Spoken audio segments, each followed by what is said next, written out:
Welcome to Spring LIB.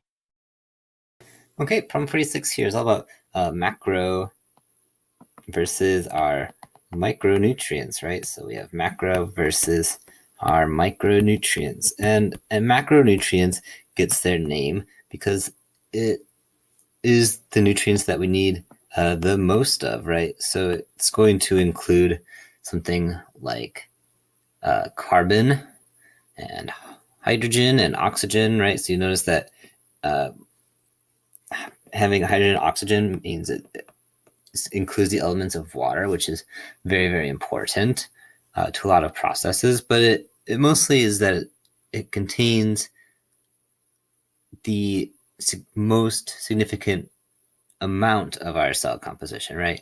So most of our cell composition and processes,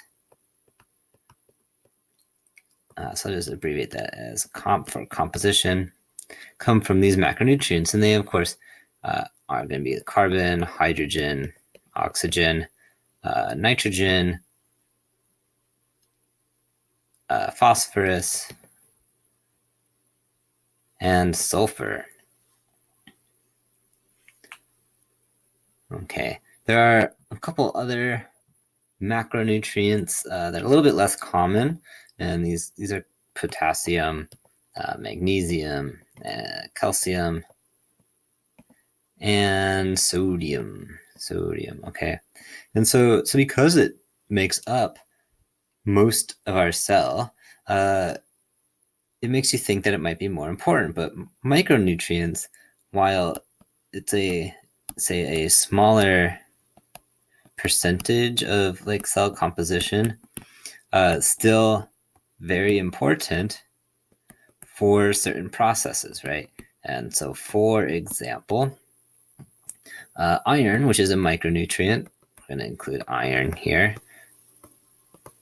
So iron is necessary for electron transport mechanism, right? And so I'm sure by now you've realized that that's a very important process, right? So it's not that one is more or less important.